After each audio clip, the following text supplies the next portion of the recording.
Welcome to this bonus episode of Belle's journey within In Therapy. We decided not to put this one session in the main series because thematically it didn't quite fit the story arc as it was developing. But in this session, Belle and I explore some really important themes. Themes around how her relationship with herself and her own body is impacting the type of men and relationships that she's attracting, but also that she's becoming attracted towards. And how one of the most impactful ways we can change our external relationships is by changing our internal relationship with ourselves.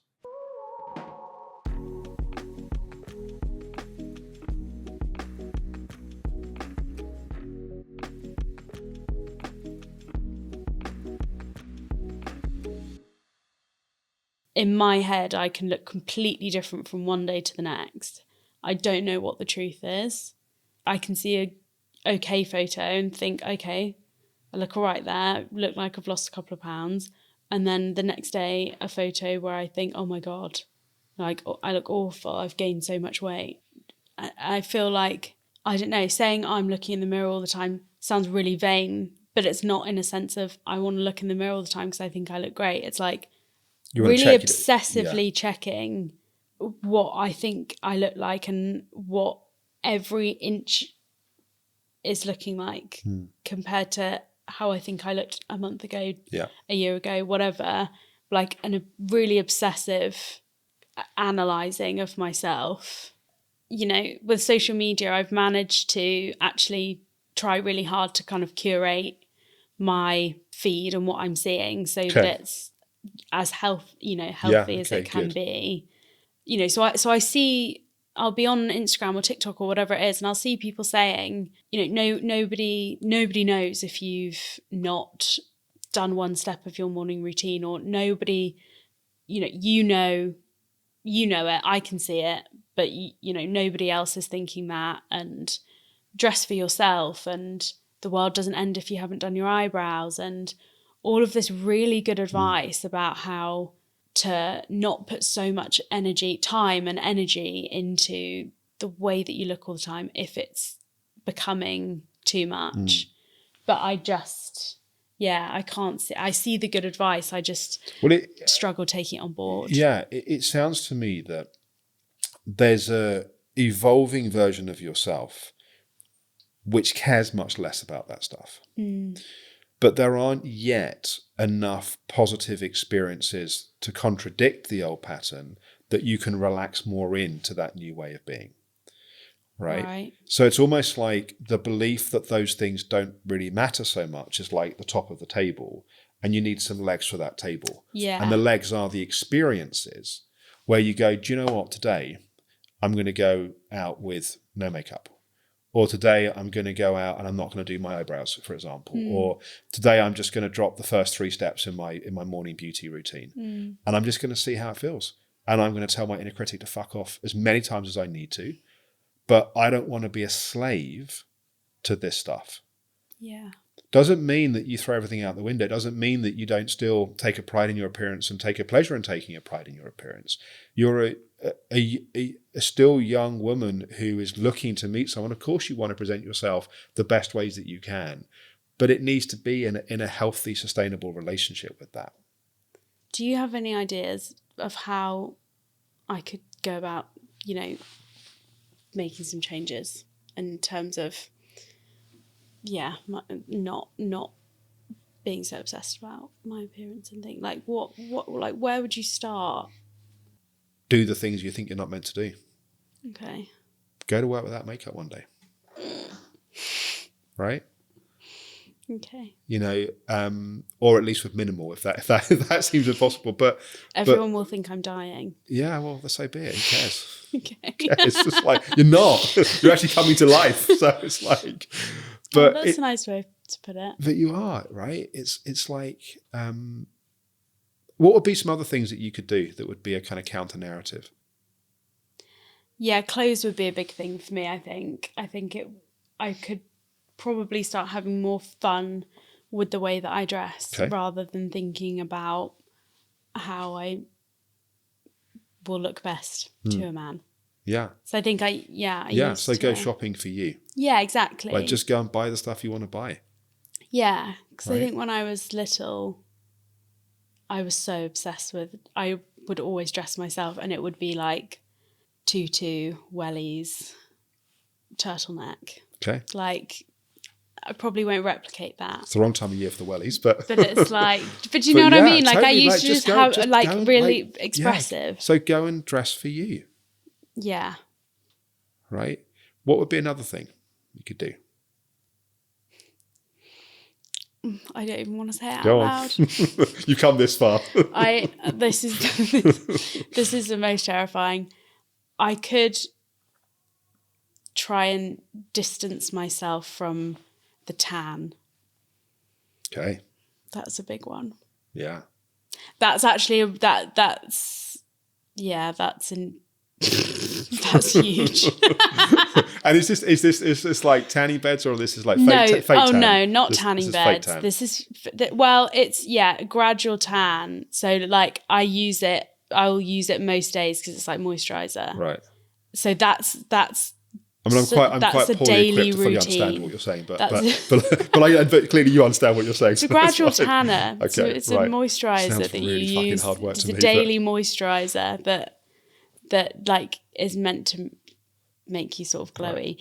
But because it's Okay. daily, that's like an integral part of my daily routine. So if Yeah. I took that out, Yeah. Sounds good. I mean that's really quite terrifying stuff. Okay. So that might be a good one. Yeah. It's a big one though. Cut it out. Okay. Right? Whether or not you're going to look better or worse, I suspect the average man wouldn't be able to tell the difference anyway. But whether you look better or worse is irrelevant. The fact that a piece of makeup has got you trapped in this way, Yeah. like fuck that. Yeah. Like you did not want to live your life with that being something that's got a hold on you. Yeah. If you'd like to learn more about how to explore the themes in this episode in your own life, do check out my most recent book, It's Not Your Fault: Why Childhood Trauma Shapes You and How to Break Free. In that book, I give you a framework to understand the impacts of childhood trauma on your life now, but also a practical roadmap to support your healing.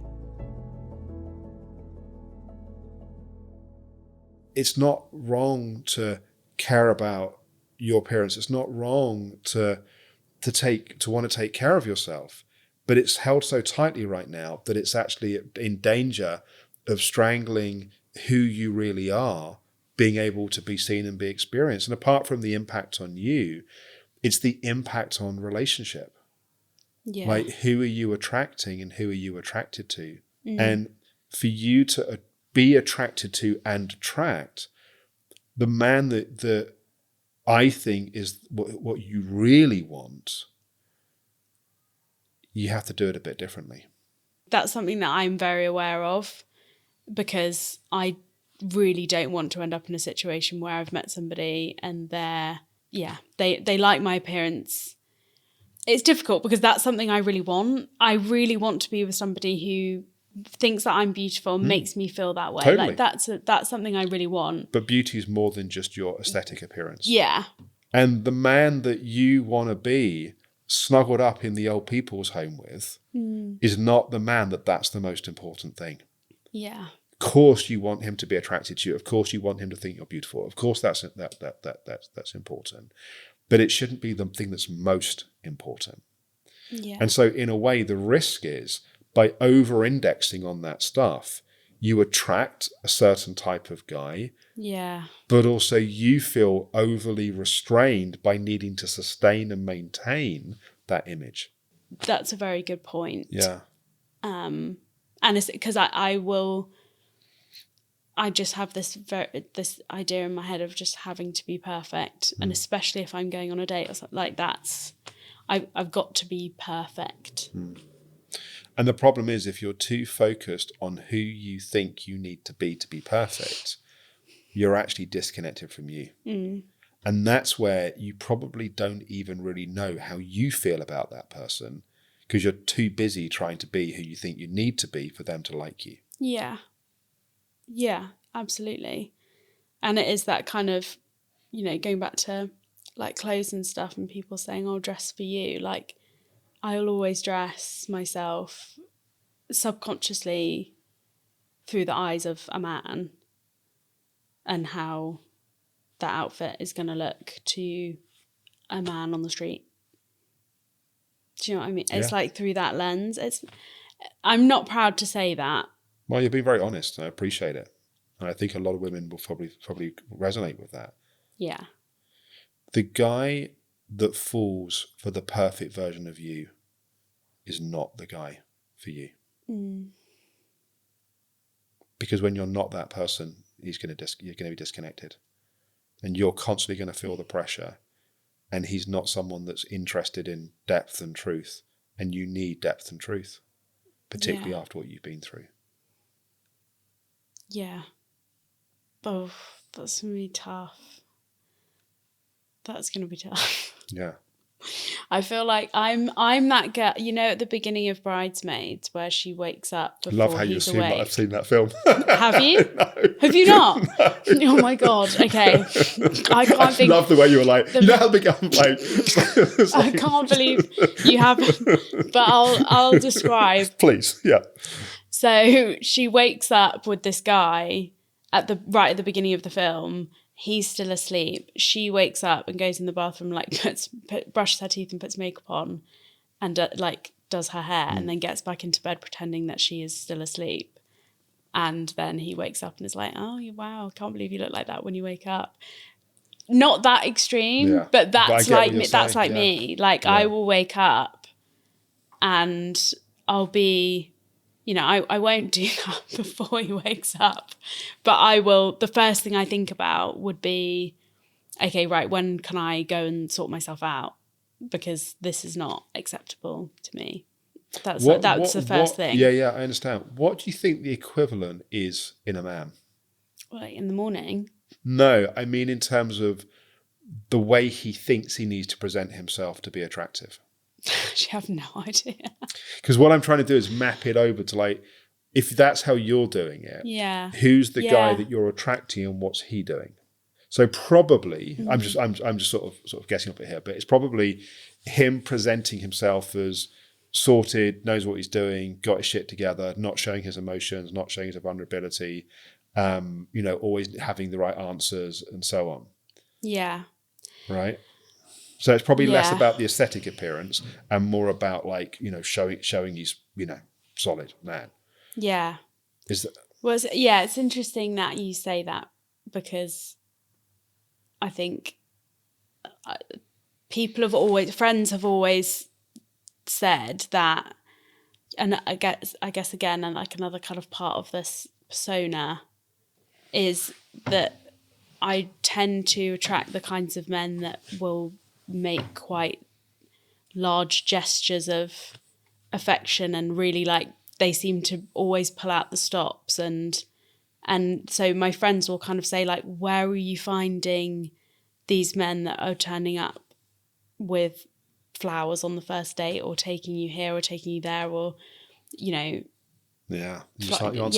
flying you over to wherever or whatever it may have been over the course of time. Yeah. And I've never really connected those dots. I've always just thought like, well, it's just random, I guess. Like, it's not random. No. It is not. Okay, random. that makes sense then. Okay. And that's my point I go back to. Like, who are you attracting? Yeah. And who are you attracted to? Yeah. Right? Because there is an absolute pattern in what you're describing. Yeah. You know, and that answers my question. It's like you look at the aesthetic, like who do I need to look like? They're looking at how do I be Mr. Romantic and like Mr. kind of, you know, thoughtful. Yeah. But it's just a fucking act. Yeah. On both sides. It's an act. Yeah. And the problem is that at some point the act's going to fall apart. And the person that needs to do that act is probably someone that's not going to do relationship in the way that you now know you want and need. Yeah. And again, it's just about balance. I'm not talking about the guy that doesn't even turn up and doesn't offer to pay for the meal and it's like hasn't brushed his teeth. Like I'm not saying that it has to go to the other extreme. What my point is that it's like you want someone that's real. Yeah. You know, and yes, someone that makes an effort, right? Of course, you want someone that makes an effort, and someone that's going to be attentive to you and be interested in you. You know, like of course, I'm not. I really wonder. We're talking about shifts here, not becoming something completely different. Yeah. But the more authenticity there is, right, and likely the guy that's going to make you happy long term is a solid guy that's got his shit together, that probably doesn't need to over-egg it on the first date. Yeah. There's been lots of times where those guys are, you know, it's all great, it's all well and good. Don't get me wrong, it's nice, but it's not, you know, they won't necessarily be reliable No, or good and at communicating. and it's not real. Or that sort of thing. It's an act. It's a performance. Yeah. So it's the like deeper things that I want. I guess the thing is that those things aren't so obvious. Like you can't see those things. So it's like it's more. That's why it takes time to get to know someone. Exactly. Yeah. Right. It's Yeah. like the amount of chemistry that you feel with someone on a first date, I think, is almost completely irrelevant to whether you're actually going to have a healthy relationship with that person. Yeah. Because what is chemistry? Like, chemistry is often sort of sexual attraction and a sort of sense of kind of excitement. And it's like the person that makes one feel that way is not necessarily the person that one will spend their whole life with. Yeah. Right? We're looking for the sort of Hollywood idea that it's like love at first sight and there's chemistry and attraction, and they're exciting and they're this and they're that. But that's often just chemistry. Yeah. It's not as romantic a way of thinking about things, but it is true. It's just but it's like you kind of did the romantic thing. It didn't I know. go very well. So Exactly. I was kind of like, No, exactly. Let's look at the next stage. Yeah, that's what I needed. Right, you're picking a partner for the next, Yeah. hopefully, for the next 60, 70, 80 years. Yeah. Right? You only get about 15, 20 years for murder. Yeah. So if you're going to do 3 or 4 life sentences here, let's just like try and get it right. Yeah. Yeah, no, it's very true. Very true. That it is really important to me. I clearly haven't made the right choices, or, you know, and that's not to say I try not to like particularly regret things, but it has all led me to a point where I am now, which is, you know, if I wasn't single now, I probably wouldn't be doing all this work, because I would have just, you know, thrown myself into that and not be, So it's all for a reason. The great blessing of what you've been through is you're going to make this choice from a much more deeply informed place. And your likelihood of getting it right is going to be much, much higher. Right? Yeah. That's nice to hear. And as someone that really thinks they did get it right, it's the best thing that you could ever want. Aww. But choose carefully. Yeah, I know. It's not about who you think you need to be. It's about you comfortably being yourself. Yeah. Yeah, and that's such a new concept for me. It's partly me settling into, like, I need to get really good at that before I then kind of bring somebody else into it. I think that's well put. I think what you've experienced since last week is you've really made that connection to you, and the realization that you love yourself, and you're now figuring out, and this will take some time, you're figuring out who does that mean you are when it comes to intimate relationship. Because if you don't need to hide who you are, or you don't need to try to be something else, and you're not just going for the guy that makes the big gestures and is kind of looks great on the surface, and you're not going for chemistry as the first thing. Of course, there has to be some chemistry, but that's not the most important thing.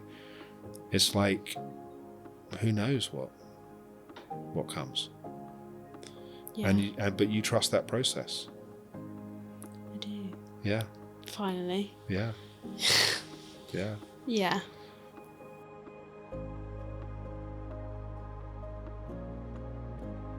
It was good to talk more about what I had said about my appearance and how I kind of fixate so much on it, and the kind of real pressure that I put on myself to be perfect all the time. And we had spoken about it, but to go into more detail on that, I thought was really helpful.